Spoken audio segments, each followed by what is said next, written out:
bahwa memang ada warga yang punya tanah, bukan sertifikat laut, bukan laut bersertifikat, tapi sebelumnya ada tanah. Misalnya jenengan punya tanah asalnya, bu nenek moyangnya dulu, ada suratnya, letter C atau misalnya girik misalnya, kemudian itu diurus menjadi SHGB misalnya, lalu kemudian itu tenggelam, kena abrasi. Dan ini sudah ada pengakuan warga di Kecamatan Teluk Naga yang menyatakan namanya dicatut untuk mengurus sertifikat. Saya nggak pernah punya tanah segitu, kok tiba-tiba terbit sertifikat segitu. Dan ada lagi Mas Rofi, di Desa Munjung, Kecamatan Kronjo, Kabupaten, ada 17 warga dijadikan dasar permohonan kepada BPN untuk melakukan pengukuran, bahkan ke kantor jasa untuk melihat lokasinya dalam rangka penerbitan.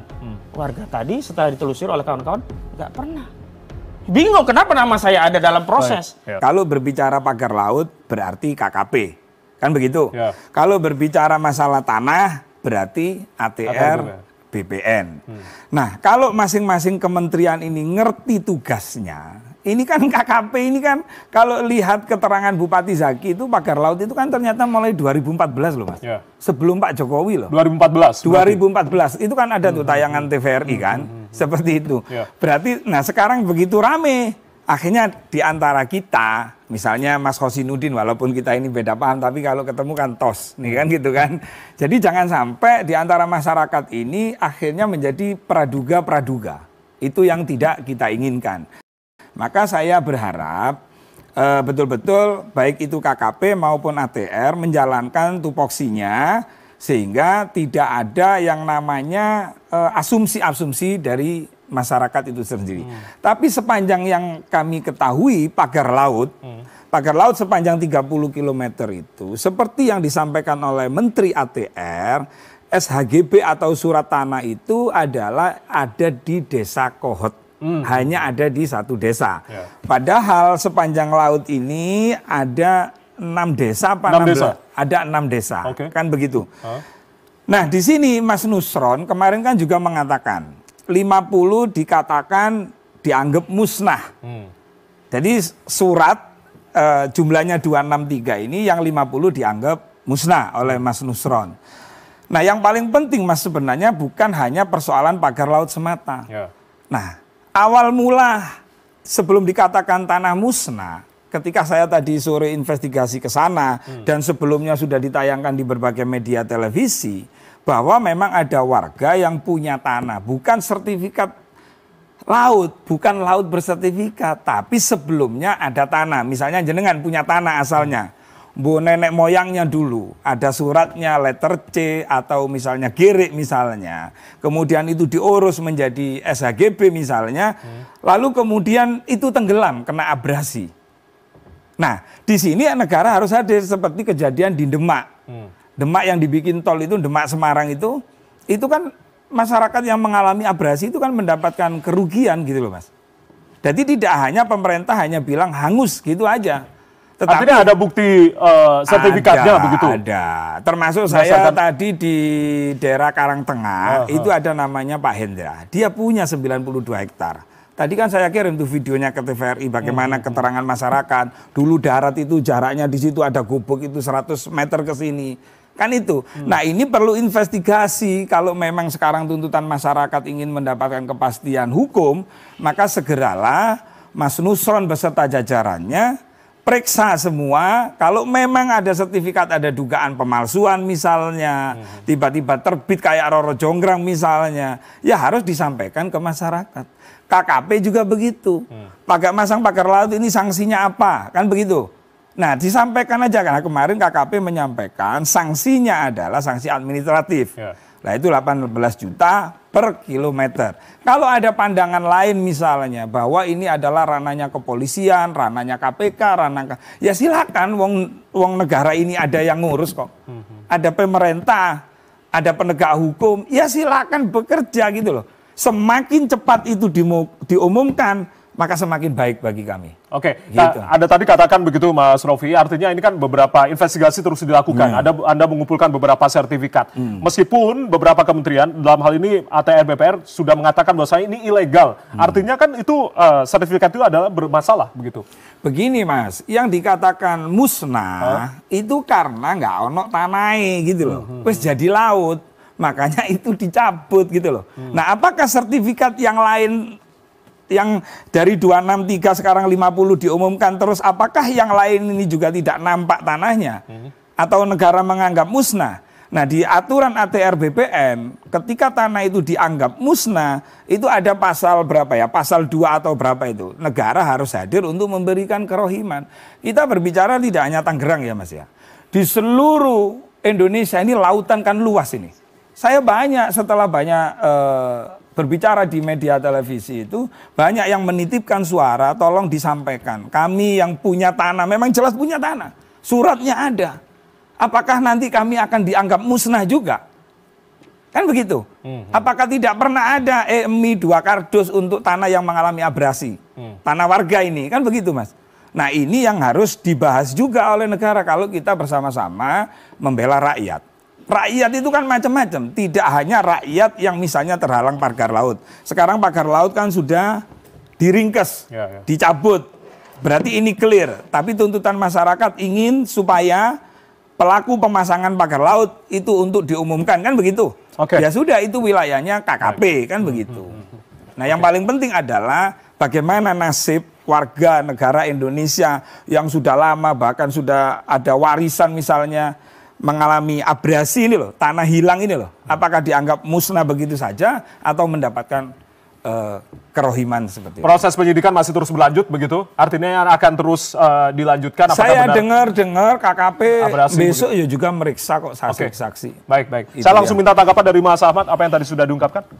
Bismillahirrahmanirrahim. Saya awali dari hasil mitigasi lapangan kami dari tim advokasi melawan oligarki rakus perampas tanah rakyat. Sekira 4 hari yang lalu, hari Sabtu, di Desa Muncung, Kecamatan Kronjo, Kabupaten Tangerang. Di sana ada tanah yang tiba-tiba diuruk dan kemudian terpaksa harus menerima ganti rugi 50.000 per meter dan sampai sekarang baru separuh dibayar. Uruknya di kapan Mas itu? Uruknya sudah berbulan-bulan yang lalu. Sudah berbulan-bulan yang lalu. Artinya ini baru-baru saja ini diuruk begitu ya? Enggak, udah lama. Oh, sudah lama. Nah, ini saya mau menjelaskan bahwa masyarakat tanahnya dirampas dengan modus langsung diuruk, baru kemudian mereka mengurus dan akhirnya terpaksa menerima uang ganti rugi atau harga yang tidak semestinya secara kontraktual diatur dalam undang-undang dalam asas fakta sansepanda itu ada dan nyata. Yang kedua, saya juga saksikan langsung Sungai Kalimalang di Kronjo ya, bukan Kalimalang Bekasi yang buatannya, ini Kalimalang yang alamiah. Itu juga diuruk 3 km yang menyebabkan meluap. Kemudian memang dibuka akses kecil sekali hanya untuk aliran sungai. Tapi yang 3 km ini tetap diuruk. Dan dampaknya apa? Seluruh tambak-tambak di sekitarnya itu tidak lagi produktif. Bahkan ada salah satu pemilik tambak diintimidasi agar melepas 50.000 per meter begitu. Tadi kalau disebut orang besar atau apa, sebenarnya nggak sulit kalau kita mau terjun lapangan. Orang besar itu adalah Agung Sedayu. Ini perusahaan milik Aguan dan Antoni Salim ini yang ada di balik proses pemaksaan masyarakat agar melepaskan tanahnya. Jika tidak, mereka itu ada narasi khawatir. Karena status PSN yang dulu diberikan kepada PIK 2 ini dijadikan marketing mereka. Dan masyarakat takut, wah kalau ini PSN saya nggak jual nanti ngelawan negara. Jadi kami terpaksa lah 50.000 daripada nggak dapat sama sekali. Dan faktanya, padinya mau panen, nggak ditanya dulu mau dijual tidak, diuruk. Lalu dia bingung mau kemana, dia datanglah ke kelurahan. Nah, kelurahan itulah justru menjadi semacam perwakilan perusahaan untuk terus memfasilitasi yang akhirnya dapat cuma 50.000 perak per meter dan baru dibayar separuhnya sampai hari ini. Nah, saya balik lagi ke urusan pagar laut. Saya setuju, ini ada kolusi di atas laut. Ada 2 kolusi. Yang pertama kolusi terkait pagar, yang kedua kolusi terkait sertifikat. Kita awali dari pagar. Saya setuju Pak Menteri KKP menyatakan pagar laut ini ilegal. Kalau tadi ditanya, lalu kenapa aktor intelektualnya nggak ditangkap? Jangankan aktor intelektual, aktor lapangan pun sampai hari ini tidak pernah ditangkap. Padahal kalau kita bicara hal-hal yang lain yang lebih sepele, dalam 1 kali 24 jam, ya entah penyidik apapun lah. Polri itu kan bisa masuk ke kementerian manapun. Tapi begitu urusan ini kok seolah-olah nggak punya yurisdiksi hukum untuk menindak. Aneh ketika polisi menyatakan kami belum menemukan unsur pidana dalam kasus ini. Biasanya polisi, undang-undang itu ada 1000, cari mana yang kena, tetapkan dulu tersangka, itu mudah bagi polisi. Dan ini juga menjadi kasus viral begitu. Biasa viral kan cepat begitu. Dan yang respon biasanya langsung Kapolri. Hari ini kenapa Listio Sigit Prabowo diam? Itu pertanyaan.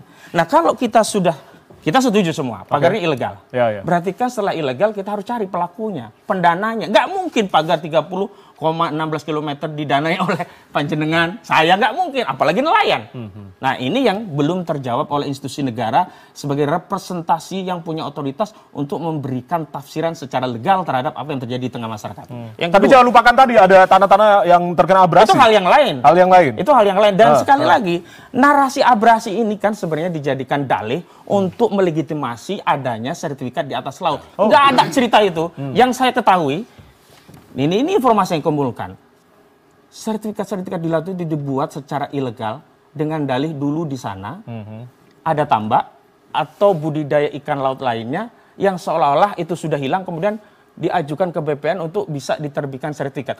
Dan ini sudah ada pengakuan warga di Kecamatan Teluk Naga yang menyatakan namanya dicatut untuk mengurus sertifikat. Saya nggak pernah punya tanah segitu, kok tiba-tiba terbit sertifikat segitu. Dan ada lagi Mas Rofi, di Desa Munjung, Kecamatan Kronjo Kabupaten, ada 17 warga dijadikan dasar permohonan kepada BPN untuk melakukan pengukuran, bahkan ke kantor jasa untuk melihat lokasinya dalam rangka penerbitan.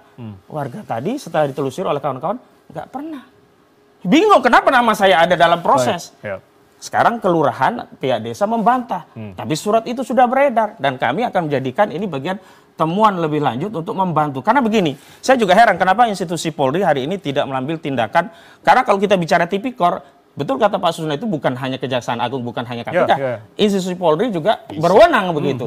Nah, yang aneh hari ini justru yang sudah melakukan penyelidikan adalah Kejaksaan Agung RI melalui tindak pidana khusus tipikor, sudah memanggil. Tapi pemanggilannya tidak langsung pemeriksaan kepala desa Kot, baru sebatas permintaan dokumen berkaitan dengan sertifikat-sertifikat yang ada di laut. Pertanyaan berikutnya, saya khawatir kasus ini akan dilokalisir hanya di desa Kohot.